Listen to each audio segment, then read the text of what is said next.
ప్రేమిస్తున్నాను. సుసంపన్నమైన బహువిధమైన నా దేశ వారసత్వ సంపద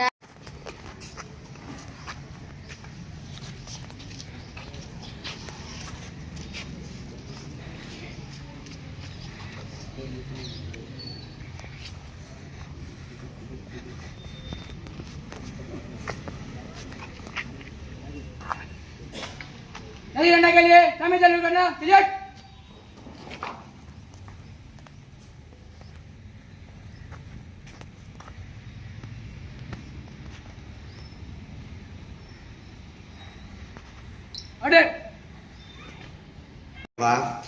రిపబ్లిక్ డే కార్యక్రమానికి విచ్చేసి ఉన్నాం.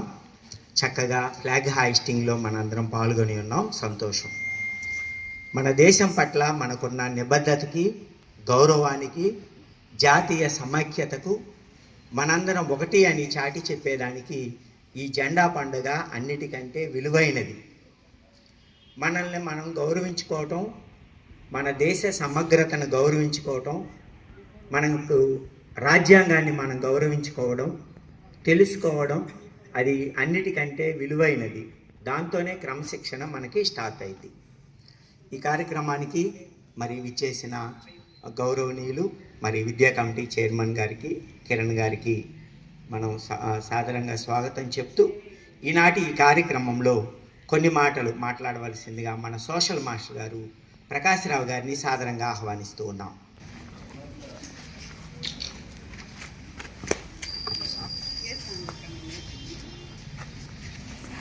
Good morning. ఈరోజు 77వ రిపబ్లిక్ డే సందర్భంగా మీరందరికీ కూడా శుభాకాంక్షలు తెలియజేస్తున్నాం. ముఖ్య అతిథి చేసినటువంటి విద్యా చైర్మన్ గారికి, ఇన్ఛార్జ్ జయచమ్మ గారికి నాకు నమస్కారాలు. మరి భారతదేశం సురక్షితంగా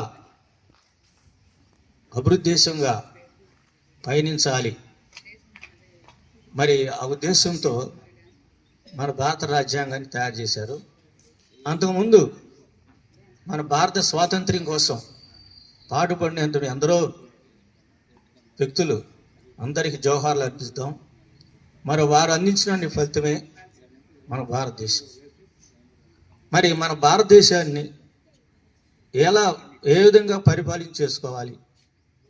మన స్వాతంత్రం వచ్చిన తర్వాత ప్రజల యొక్క మరి అభిమానాన్ని చూరగొనాలి, అందరినీ సమానంగా అవకాశాలు కల్పించాలి అనే ఉద్దేశంతో మరి దీన్ని రాజ్యాంగ సభ ఏర్పాటు చేసి మరి రాజ్యాంగ పరిషత్తు 1946లో ఏర్పాటు చేశారు.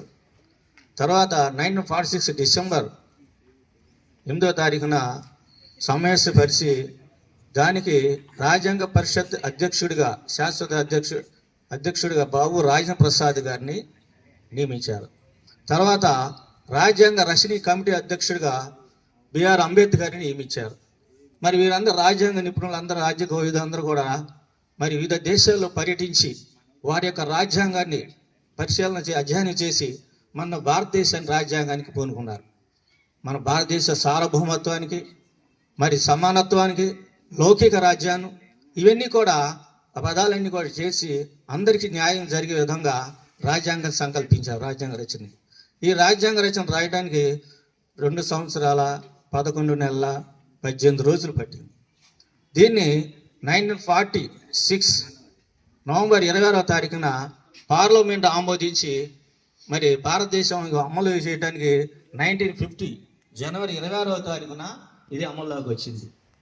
మరి భారతదేశం యొక్క సార్వభౌమత్వాన్ని గౌరవించడం, ప్రజల యొక్క ఆశయాలను నెరవేర్చడం, మరి ఈ విధంగా రాజ్యాంగంలో లక్ష్యాలు, ఆశయాలు మరి ఇవన్నీ కూడా రాజ్యాంగంలో పొందుపరిచారు. సార్వసత్తగా, సమాజవాద, లౌకిక, ప్రజాతంత్ర, గణతంత్ర దేశంగా ఆవిర్భవించింది. సార్వసత్తా ప్రజల యొక్క సార్వభౌమత్వాన్ని ఏ ఇతర దేశాలకు ఒక ఆంతరిక విషయాల్లో కానీ, బాహ్య విషయాల్లో కానీ ఏ దేశం కూడా జోక్యం చేసుకోకూడదు. సామ్యవాద రాజ్యం, సమాజంలో అందరికీ సమాన అవకాశం రాజ్యంగా తీర్చిదిద్దాలి. ప్రజాస్వామ్యం ప్రజల చేత ఎన్నుకోబడిన ప్రజాప్రభుత్వమే ప్రజాస్వామ్యం. ప్రజలే పాలకులు, ప్రజలే పాలితులు. గణతంత్రం రాజ్యం ప్రజలు అధికారంలో ఉన్న దేశ అధికారి కానీ మరి వారి అధీనంలో ఉన్న గణతంత్ర రాజ్యంగా అనుభవించింది. తర్వాత స్వేచ్ఛ, మత స్వేచ్ఛ. ప్రతి ఒక్కరు కూడా తన ఇష్టమైన మతాన్ని స్వీకరించి ఉండాలి. బలవంతం ఏమి ఉండదు, ఎవరి ఇష్టం వాళ్ళది, ఏ మతాన్ని స్వీకరించవచ్చు. తర్వాత సమానత్వం, రాజకీయంలో కానీ ఆర్థికంలో కానీ ఏ విధమైన తేడా లేకుండా స్వేచ్ఛ కల్పించారు, వాక్ స్వాతంత్ర్యం. మరి ఈ విధంగా వివిధ రాజ్యాంగంలో ఉన్నటువంటి అన్ని లక్షణాలు కూడా మన భారతీయులకు అనుగుణంగా పొందుపరిచారు. మరి ఈ విధంగా రాజ్యాంగ లక్షణాలు పొందుపరిచినటువంటి వీళ్ళన్నింటినీ అమలు చేయడానికి ఒక ప్రభుత్వ యాంత్రాంగం ఉంది మనకి. తర్వాత ఈ రాజ్యాంగంలో మనకి వివిధ దేశాల నుంచి అమలు కొన్ని తీసుకోబడ్డాయి కదా. మరి భారత ప్రజాస్వామ్యంలో ఉన్నటువంటి ఎన్నికలు కానీ, తర్వాత భారతదేశంలో మరి రాష్ట్రపతి ఎన్నిక కానీ ఈ విధంగా జేట్లో కెనడా రాజ్యాంగం తీసుకున్నారు. ప్రాథమిక హక్కులు, స్పీకర్ ఎన్నిక, ఇవన్నీ బ్రిటన్ పార్లమెంట్ వ్యవహారాలు ఇవన్నీ కూడా బ్రిటన్ రాజ్యాంగం నుంచి తీసుకోబడింది. తర్వాత అత్యవసర ఎమర్జెన్సీ అని జర్మనీ దేశం నుంచి తీసుకొనబడింది. ఆదేశ సూత్రాలు రష్యా రాజ్యాంగం నుంచి తీసుకొనబడ్డాయి. ప్రాథమిక హక్కులు ఇవి అమెరికా రాజ్యాంగం నుంచి తీసుకోబడ్డాయి. ఇట్లా ఈ విధంగా వివిధ రాజ్యాంగాలు ఉన్నటువంటి మరి కొన్నిటిని మనం తీసుకుని మనకి ప్రజలకు అనుగుణంగా పరిపాలన చేసే విధంగా మనం ఏర్పాటు చేసిన గ్రంథమే మన భారతదేశ రాజ్యాంగం. ఇది ప్రపంచ దేశాల్లో గొప్ప గ్రంథంగా పేర్కొనబడింది. అన్ని దేశాల్లో కూడా ఈ గ్రంథాన్ని మరి ఎంతో కొనియాడారు. మరి ఈ విధంగా తయారు చేసినటువంటి దీన్ని ప్రజలు మరి దీనికి అనుగుణంగా నడుచుకుంటూ దేశ అభివృద్ధికి పాటుపడేట్టుగా ఉండాలి. మరి భారత ప్రధాని జవహర్లాల్ నెహ్రూ మన పంచవర్ష ప్రణాళిక ప్రవేశపెట్టి వివిధ రంగాల్లో ప్రాధాన్యత ఇచ్చి దేశ అభివృద్ధికి పాటుపడు నదిలో ప్రాజెక్టులు స్థాపించారు, పంచశీల సూత్రాలు ప్రవేశపెట్టారు. మరి వ్యవసాయ రంగంలో కానీ పారిశ్రామిక రంగాల్లో కానీ అభివృద్ధి చెంది భారతదేశం యొక్క అభివృద్ధికి పాటుపడే విధంగా తీర్చిదిద్దినటువంటి వ్యక్తి ఆయన. అందుకని మరి ఆయన దేశంలో మరి ప్రధానమంత్రిగా కొనియాడబడి దేశం ఇప్పుడు కూడా మనం గుర్తించదగిన విషయం. తర్వాత మరి ఈ రాజ్యాంగం దృఢ రాజ్యాంగం, దీన్ని ఎవరో సామాన్యంగా మార్చడానికి వీల్లేదు. మార్చాలంటే పార్లమెంట్లో 3/4 మెజార్టీ ఉండాలి.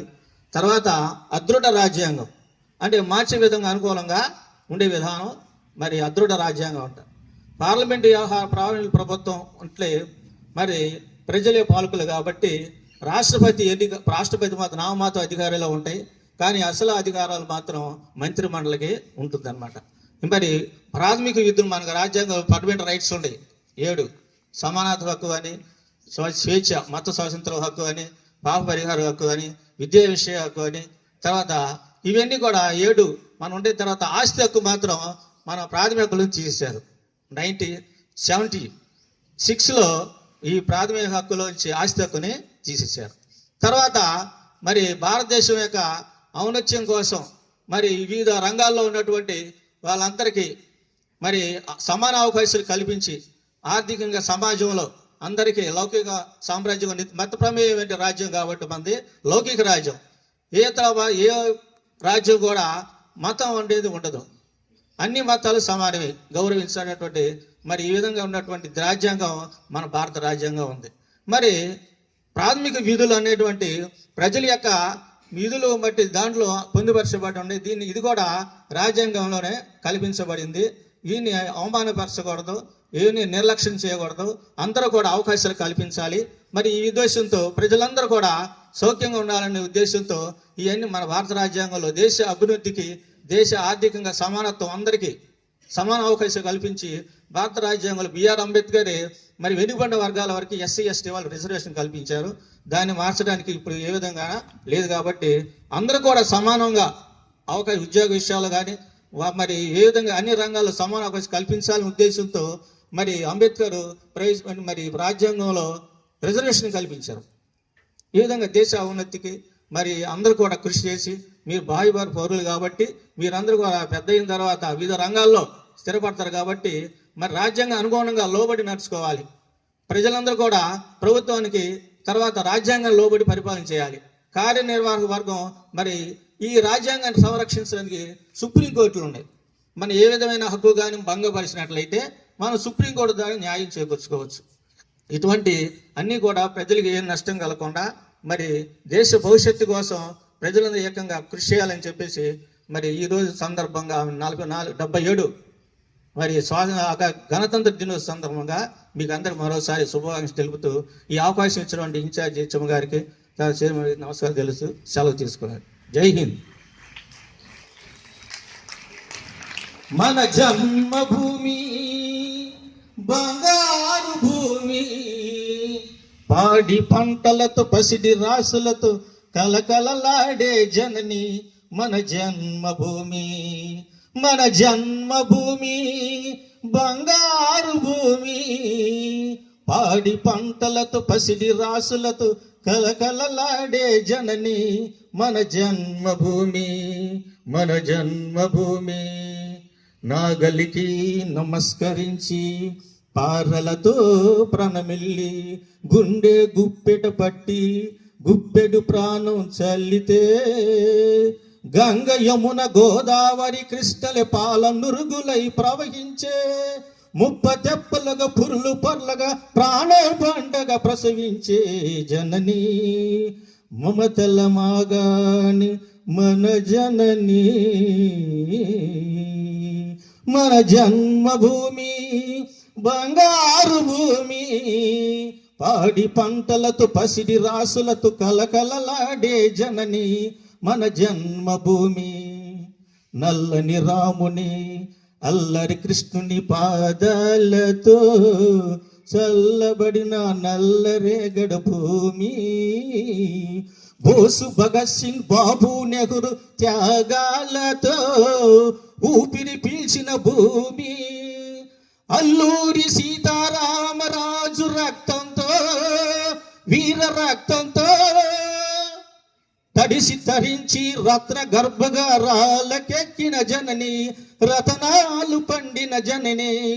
భాష ఏదైనా భావమేదైనా భారతీయులు ఒకటేనంటూ బాది బావుట అందరి ఎదుట విశ్వనివాళు లంచిన జనని మన భారత భూమి. మన జన్మభూమి బంగారు భూమి, పాడి పంటలతో పసిడి రాసులతో కలకలలాడే జనని మన జన్మభూమి. మన జన్మభూమి. జై హింద్. మంచిది మాస్టారు. రాజ్యాంగంలోని విషయాలు, రాజ్యాంగంలో మౌలికమైనటువంటి ఇంపార్టెంట్ పాయింట్స్ అన్నీ కొద్ది నిమిషాల్లో 5-10 నిమిషాల్లోనే చక్కగా వివరించారు. రాజ్యాంగం మీద పూర్తిగా అవగాహన ఉంది. అందుకనే వాళ్ళ మేనల్లుడు, వాళ్ళ అక్కయ్య కొడుకు, మరి మన తెనాలి శ్రావణ్ కుమార్ గారు తాడికొండ నియోజకవర్గానికి ఎమ్మెల్యే, వాళ్ళ మేనల్లుడు, వాళ్ళ అక్కయ్య కొడుకు. వారికి బాగా అవగాహన ఉంది రాజ్యాంగం మీద, చట్టాల మీద. మాస్టర్ చక్కగా వివరించారు. వారికి చప్పట్ల ద్వారా మరొకసారి ధన్యవాదాలు తెలియజేయండి. ఇంకా మరి ఎవరైనా ఒక నిమిషం మాట్లాడాలనుకుంటే మాట్లాడచ్చు.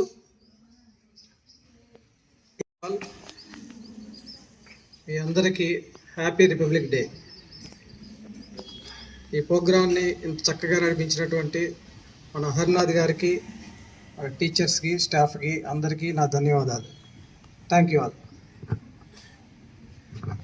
స్టార్ట్ చేద్దామని అనుకుంటున్నాం, పిల్లలు తక్కువ వచ్చారు. కానీ చివరికి అంటే వాళ్ళు స్కూల్ టయానికి వచ్చారు అనమాట.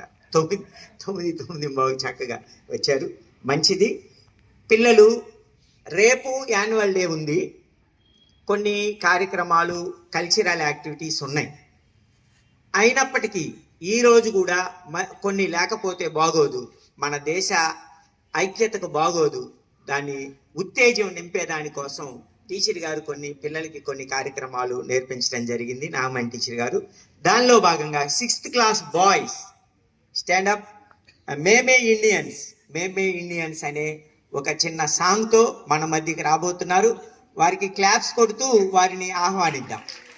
మేమే Indians. My name is Sheikh Tajuddin. First of all, Happy Republic Day. Now I am speaking about Republic Day. Republic Day is National Festival of India. We celebrate January 26th as Republic Day.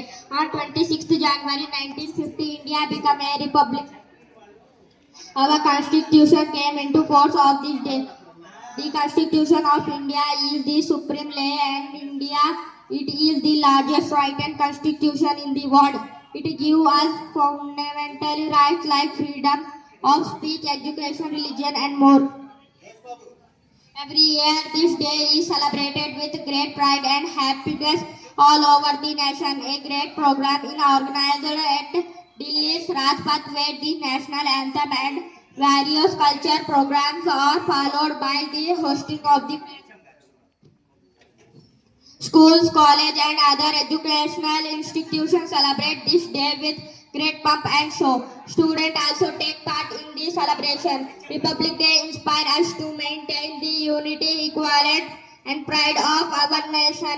It is the greatest nation in the world, but let us strive to make it even better. Jai Hind, Jai Bharat. Thank you. Respectful salutations to our parent committee chairman Kiran Garu, all the respected teachers and my dear friends. My name is P. Amala. I am studying 9th class A section. Today I feel very proud to stand before you to speak about Republic Day. India celebrates Republic Day every year on 26th January. On this day in 1950, our constitution came into effect.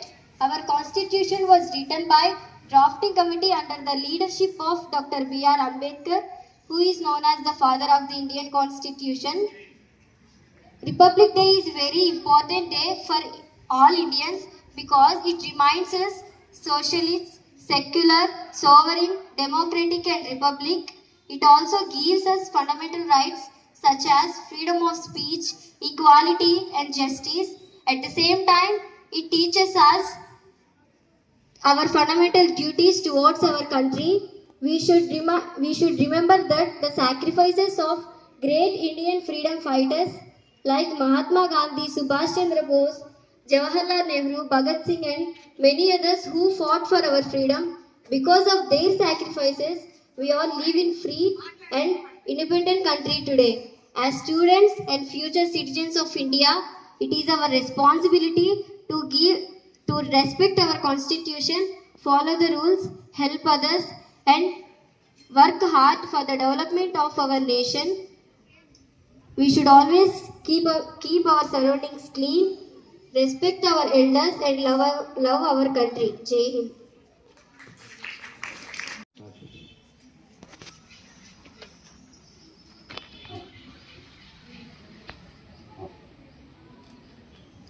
Gautam వీళ్ళ నాన్నగారు విజయ్ కుమార్ గారు, అట్లాగే అమ్మగారు భార్గవి గారు. ఇద్దరు కూడా సాధారణ మనలాగా మీ పేరెంట్స్ లాగానే సాధారణ వ్యక్తులే. కానీ ఈ అబ్బాయిని ఎప్పటికప్పుడు ఈ గౌతమ్ని 6వ తరగతిలోనే వాళ్ళ టీచర్స్, మరి సైన్స్ టీచర్స్ కానివ్వండి, వాళ్ళ పేరెంట్స్ చాలా చక్కగా ప్రోత్సహిస్తున్నారు. వాళ్ళ ప్రోత్సాహంతో పాటు ఇతనికి కూడాను క్రియేటివ్నెస్ చిన్నప్పటి నుండే, ఈ వయసు నుండే క్రియేటివ్నెస్ తోటి ఏదో ఒకటి చేయాలనేటటువంటి ఉద్దేశంతో ఎప్పుడు ఏదో ప్రాజెక్ట్ చేస్తూనే ఉంటాడు. గతంలో సోలార్ సిస్టమ్ వర్కింగ్ మోడల్ చేశాడు. తర్వాత ఒక క్రేన్ ప్రొక్లైనర్ మోడల్ని తయారు చేశాడు, అది కూడా వర్కింగ్ సిస్టమే. దాంతో ఎలా మట్టి ఎలా తీసింది క్రేన్ అనేది మొత్తం ఆపరేట్ చేశాడు. గతంలో కూడాను చేయటం జరిగింది. ఇప్పుడు ఈ రోజున ఇంకా ఇన్నోవేటివ్గా చాలామందికి తెలియదు ఈ విషయం. టన్నెల్ బోరింగ్ మెషిన్, ఈ సొరంగాల్ని తవ్వుకుంటూ పోవటానికి ఉపయోగపడేటటువంటి టన్నెల్ బోరింగ్ మెషిన్ యొక్క వర్కింగ్ మోడల్ని తయారు చేయటం చాలా గొప్ప విషయం. అది ఈ వయసులోనే, అంటే ఆయన మనకు తెలియదు అసలు టన్నెల్ బోరింగ్ మెషిన్ అనేది ఉంటుందనేది చాలామందికి తెలియదు. దాన్ని తయారు చేయడం జరిగింది, వర్కింగ్ మోడల్ని. అందరూ కూడా క్లాప్స్ తోటి అప్రిషియేట్ చేయండి సార్. ఈ టన్నెల్ని సార్ చెప్పారు, మేడం చెప్తున్నారు. టన్నెల్స్ అంటే సొరంగాలు చేసుకుంటూ, సొరంగాలు చేస్తూ ఆ సొరంగాల్లో ట్రైన్స్ కానివ్వండి, ఇలాంటివి నది నీటి మధ్యలో గుండా, సముద్రాల నీటిలో కింద మధ్య కాదు కింద గుండా ఆ టన్నెల్స్ చేయటం, కొండల్లో గుండా టన్నెల్స్ చేయటం. దీనికోసం ఈ టన్నెల్ బోరింగ్ మెషిన్ని ఉపయోగించడం అనేది జరుగుతుంది. మరి ఇది వర్కింగ్ మోడల్గా చేశాడు, దాన్ని ఒకసారి ప్రదర్శనకి చేసి చూపిస్తాడు. ఇది ఏంటంటే ఇది టన్నెల్ని చేయడానికి ఉపయోగించేది, అంటే కొండని తొలిచేటటువంటి పరికరం, కొండని తొలిచే పరికరం. ఇది టన్నెల్ బోర్ చేసేది అనమాట. బోరింగ్ అంటే తొలవటం. పైగా ఇది చేసినటువంటి ఈ వచ్చిన ఇప్పుడు మనుషులు చేయాలనుకోండి, అది టన్నెల్ బోరింగ్ మెషిన్ని, ఆ టన్నెల్స్ చేయాలంటే చాలా ఎక్కువ టైం పట్టింది దానికి. పైగా ఎక్కువ మంది మనుషులు అవసరం అవుతారు. పైగా ప్రమాదాలు జరిగే అవకాశం ఉంది. కొండల్లో కదా చేయాల్సింది, ఆ కొండ రాళ్ళు పడేటటువంటి అవకాశం ఉంది. ఇవన్నీ కాకుండా మెషిన్ ద్వారా, ఈ టన్నెల్ బోరింగ్ మెషిన్ అనే దాని ద్వారా టన్నెల్స్ చేయడం అనేది సులభమైనటువంటి పద్ధతి. అందుకని చెప్పి దీన్ని ఉపయోగించవచ్చు. ఇది ఎక్స్కవేట్ చేసినటువంటి మట్టి మొత్తాన్ని కూడా ఈ బాడీలో నుండి తీసుకుని ఈ ఈ ఈ స్వరంగం, అంటే ఇది ఇప్పుడు ఇక్కడ ఎంట్రీ ఓపెన్గా ఉంది, ఇది కొండ అనమాట. ఇటు కొండ ఉంటుంది. ఈ మెషిను ఏం చేస్తుంది, ఈ కొండని తొలుచుకుంటూ వచ్చినటువంటి మట్టిని, రాళ్ళని, వీటన్నిటిని తీసుకుని దీని బాడీలోని తీసుకుని ఇటు నుండి బయటికి పంపించేటటువంటి ఏర్పాటు ఉంటుంది అనమాట. ఇది చాలా హైలీ స్పెషలైజ్డ్ కంప్యూటర్స్ ద్వారా ఆపరేట్ చేస్తూ ఉంటారు. ఇటువంటి మెషిన్ని మనడు చేయడం అనేది చాలా ఆనందంగా ఉంది. ఈ అబ్బాయికి ఇంకా ఇటువంటి ప్రాజెక్టులు చేసుకుంటూ భవిష్యత్తులో ఇంకా గొప్ప స్థానానికి వెళ్ళాలని, ఒక ఇంజనీర్గా అట్లాగే ఒక సైంటిస్ట్గా ఎదగాలని చెప్పి మన స్కూల్ తరఫున ఈ అబ్బాయిని దీవిస్తున్నాను, ఆశీర్వదిస్తున్నాను. ఓకే, ఏమన్నా మాట్లాడతామా?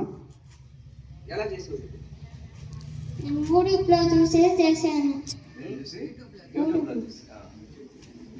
యూట్యూబ్లో మనం ఏది చూస్తే మనకు ఆ నాలెడ్జ్ వచ్చింది. మన ముఖం ఎట్లా ఉంటే అర్థంలో చూసుకుంటే అలా కనబడింది. అట్లాగే నువ్వు యూట్యూబ్లో ఏ సెర్చ్ చేస్తే అలాగే వచ్చింది. ఆ అబ్బాయి సెర్చ్ చేసేటటువంటి విషయాలు చూడండి, ఎంత మంచి విషయాలు సెర్చ్ చేసుకుంటున్నాడో. దాని కారణంగా ఇప్పటి నుండే ఈ చిన్న వయసులో తన తల్లిదండ్రులకి తనకి మంచి పేరు తెచ్చుకుంటున్నాడు. ఇలాగే ఇంకా ఇలాగే ముందుకు పోతాడు. కంపల్సరీగా మంచి సైంటిస్ట్ అవుతాడు.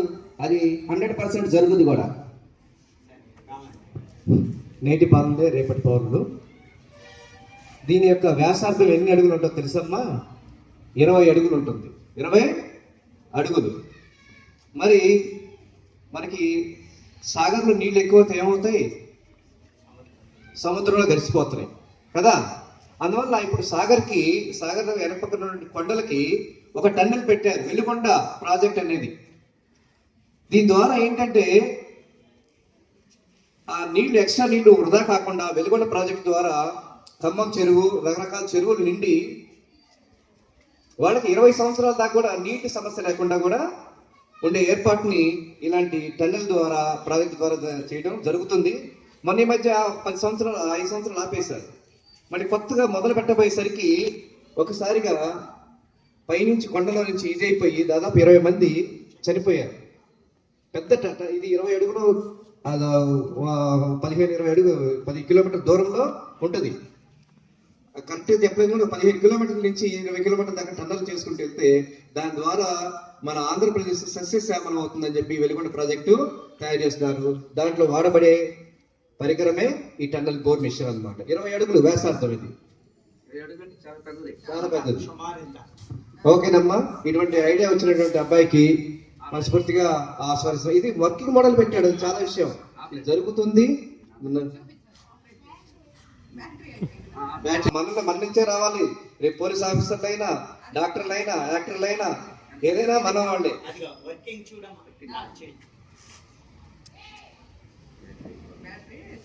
ఇది మిషన్, బోర్ మిషన్. మామూలుగా అయితే కింద వేసుకుంటారు కదా చిన్న బోరు, ఇదే 20 అడుగుల బోర్ అనమాట. ఇది చేసుకుంటే దీంట్లో వచ్చే మట్టి వెనక నుంచి వెళ్తూ ఉంటుంది. వెరీ గుడ్, చాలా హ్యాపీ.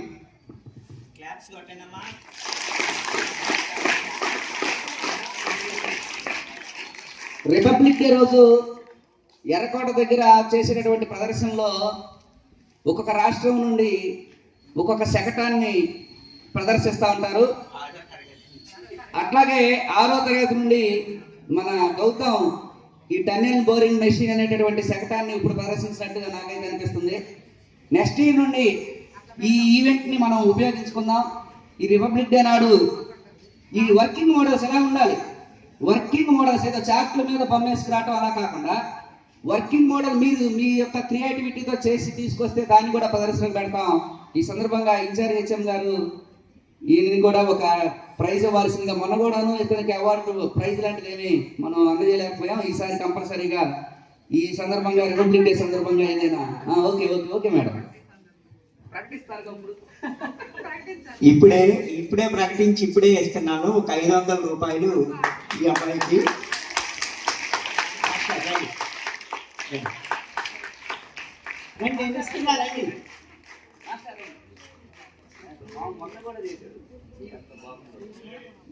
గౌతమ్ ఇంకా ఎక్కువగా క్రియేటివిటీతో తను ఇట్లాంటివి క్రియేటివిటీతో చేయాలని మనస్ఫూర్తిగా ఆకాంక్షిస్తూ ఉన్నాం.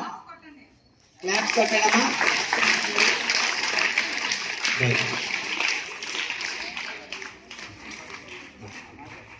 రైట్. లేదు, చెక్ డే ఇండియా టీచర్ గారు వస్తున్నారు. హిందీ టీచర్ గారు హిందీ టీచర్ గారు గౌతమ్కి మరొక 500 ఇస్తున్నారు. గౌతమ్ రా, రండి, మీరే రండి టీచర్ గారు రండి.